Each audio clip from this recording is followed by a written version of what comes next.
വണക്കം, വന്ദനം, നമസ്കാരം, good morning to you all. സ്വാഗതം ചെയ്യുകയാണ് ട്രേഡർ ഓപ്ഷൻ ട്രേഡറിലേക്ക്. ഞാൻ നിങ്ങളുടെ സ്വന്തം ഗുരുജി. ഞാനൊരു സെബി രജിസ്റ്റർഡ് അഡ്വൈസർ അല്ല. അതുകൊണ്ട് തന്നെ വീഡിയോയിൽ പറയുന്ന കാര്യങ്ങൾ സ്റ്റഡി പർപ്പസിനായിട്ട് യൂസ് ചെയ്യുക.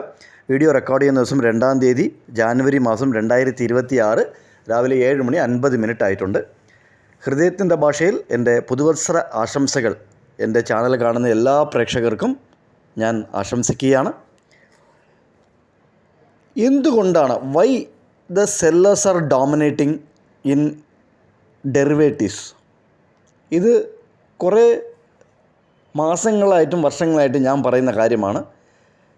ഒരിക്കലും നിങ്ങൾ ബിലീവ് ചെയ്യരുത് ഓപ്ഷനിൽ ഫ്രഷ് ബൈയിങ് വരുന്നുണ്ട് എന്നുള്ളത്. അത് റെയർ ആൻഡ് റെയറസ്റ്റ് കേസാണ്. അപ്പോഴാണ് ഒരു സൈഡ് ഗ്യാപ്പ് അപ്പ് ഓപ്പൺ ആവുകയും വൺ സൈഡ് മൂവ്, അല്ലെങ്കിൽ അപ്പോഴാണ് ഗ്യാപ്പ് ഡൗൺ ഓപ്പൺ ആവുകയും വൺ സൈഡ് മൂവ് നടക്കുകയും ചെയ്യുന്നത്. ഓപ്ഷനിൽ മാത്രം, അതായത് നിങ്ങൾ ഇൻട്രാഡേയിൽ ഓപ്ഷനിൽ ബയ്യിങ് ആണ് എന്നുണ്ടെങ്കിൽ ഇത് ശ്രദ്ധിക്കുക. ഈ ഓപ്ഷൻ ബയ്യിങ് റിസ്ക്കിയാണ്. അതേസമയം ടാലൻ്റ് ഉള്ളവർക്ക് മാത്രമേ ഓപ്ഷൻ ബയ്യിങ് ചെയ്യാനും പറ്റത്തുള്ളൂ. ഓപ്ഷൻ സെല്ല് ചെയ്യാൻ വലിയ ടാലൻ്റ് ഒന്നും വേണ്ട.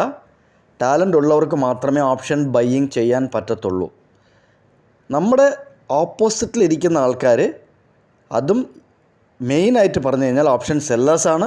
പിന്നെ NSE തന്നെ ഈ ഡെറിവേറ്റീവ്സ്, അല്ലെങ്കിൽ സെബി തന്നെ ഈ ഡെറിവേറ്റീവ്സ് കൊണ്ടുവരാൻ കാരണം ഒരു ഹെഡ്ജിങ് പർപ്പസിന് വേണ്ടിയിട്ടാണ്. അതുകൊണ്ട് ഇതിനകത്ത് സെല്ലേഴ്സ് മാത്രമേ കാണത്തുള്ളൂ. അവർ സ്ക്വയർ ഓഫ് ചെയ്യുമ്പോൾ അത് ബയ്യിങ് ആയിട്ട് മാറും. നിങ്ങളിത് ക്ലിയറായിട്ട് വീണ്ടും കേൾക്കണം. ഒരു ഓപ്ഷൻ സെല്ല് ചെയ്ത ഒരാൾ, ഇപ്പം 26,200 ഒരു പുട്ട് സെല്ല് ചെയ്ത ആൾ അവരുടെ പ്രോഫിറ്റ് ബുക്ക് ചെയ്യുമ്പോഴാണ് അവർ ബൈ ചെയ്യുന്നത്. 100 രൂപയ്ക്ക് വിറ്റിട്ടുണ്ട് എന്നുണ്ടെങ്കിൽ, എക്സാമ്പിളിനാണ് ഇത് പറയുന്നത്, 100 രൂപയ്ക്ക് വിറ്റു, ഒരു 6 പോയിൻ്റ് ലാഭം കിട്ടി, 94 രൂപയ്ക്ക് വിറ്റാൽ അവരെന്താ ചെയ്യേണ്ടത്? പുട്ട് ബൈ ചെയ്യണം. വീണ്ടും നിങ്ങൾ ഇത് നല്ല ഉറപ്പിച്ച് മനസ്സിൽ ഉറപ്പിക്കുക. ഇതാണ് സത്യം. നമ്മുടെ തമിഴിൽ പറയുകയാണെങ്കിൽ നിദർശനമാണ് ഉണ്മ. ഇതാണ്. അതുകൊണ്ട് ഇത് ഓപ്ഷൻ സെല്ലറിൻ്റെ മാർക്കറ്റാണ്. എക്സാമ്പിളിന് വീണ്ടും പറയാം. കാരണം നമുക്ക് മുകളിൽ നിന്ന് താഴോട്ടാണല്ലോ. ഇന്നലെ നിഫ്റ്റി ഫ്യൂച്ചറിൽ നമുക്ക് എന്താ പറ്റിയത്? ഇന്നലെ ഓപ്പണിൻ്റെ താഴെയാണ് വന്നത്, അല്ലേ? ഓപ്പണിൻ്റെ താഴെ വന്നിട്ട് നല്ല പ്രീവിയസ് ഡേ ക്ലോസിന് താഴെയാണ് ക്ലോസ് ചെയ്തത്. അപ്പോൾ ഇതിൻ്റെ പുട്ട് എന്ത് ചെയ്യണം? പുട്ട് ഓപ്പണിൻ്റെ മുകളിൽ ക്ലോസ് ചെയ്യണ്ടേ, അല്ലേ? പുട്ട് ഓപ്പണിൻ്റെ മുകളിലാണ് ക്ലോസ് ചെയ്യേണ്ടത്. ഞാൻ ഇന്നലെ 26,180 നമുക്ക് 26,180 സ്പോട്ട് ക്ലോസ് ചെയ്തത് മെനിഞ്ഞാന്ന്. ഇന്നലെ ക്ലോസ് ചെയ്തതും അവിടെ തന്നെയാണ്, 180. നമുക്കൊരു 50 പോയിൻ്റ് ഇൻ ദ മണി, 200ൻ്റെ ഇൻ ദ മണി പുട്ട് നോക്കാം. 200ൻ്റെ ഇൻ ദ മണി പുട്ട് ഉണ്ടോ? ഒരു 15 പോയിൻ്റ് താഴെയാണ് ക്ലോസ് ചെയ്തേക്കുന്നത്. 115 ഓപ്പണായി ക്ലോസ് ചെയ്തിരിക്കുന്നതോ ഓപ്പണിൻ്റെ താഴെ. ഇതെങ്ങനെയാണ് സാധിക്കുക? നിങ്ങളിത് പഠിക്കുക, ഇതിനെക്കുറിച്ച് ആലോചിക്കുക. അതായത് നമുക്ക് മുകളിൽ നിന്ന് താഴോട്ട് റെഡ് ക്യാൻഡിലാണ് ഡേ ക്യാൻഡിൽ ക്ലോസ് ചെയ്തെന്നുണ്ടെങ്കിൽ 50 point in the money green ക്യാൻഡിലല്ലേ ക്ലോസ് ചെയ്യേണ്ടത്? അല്ലെങ്കിൽ ഒരു 2-3 പോയിൻ്റ്, അതായത് 10 പോയിൻ്റെങ്കിലും പ്രീവിയസ് ഡേ ക്ലോസും പ്രീവിയസ് ഡേ ഓപ്പണിൻ്റെ മുകളിലും ക്ലോസ് ചെയ്യണ്ടേ?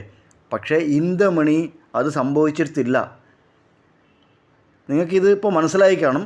ഓപ്ഷൻ സെല്ലറാണ് ഡോമിനേറ്റ് ചെയ്യുന്ന മാർക്കറ്റിനെ. ഇത് ചെറിയൊരു എക്സാമ്പിളാണ്.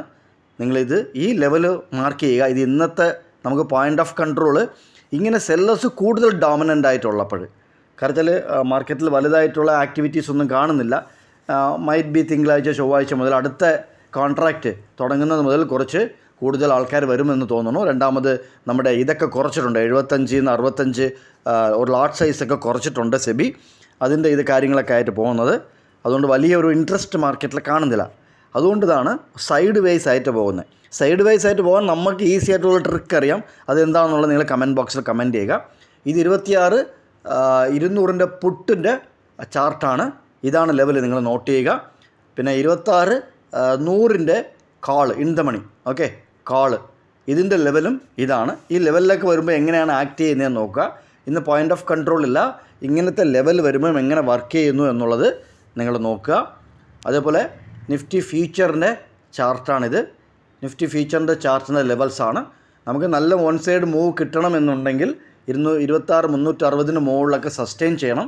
എവിടെയാണ് ഓപ്പൺ ആകുന്നതെന്നുള്ളതെന്ന് അറിഞ്ഞൂടാ.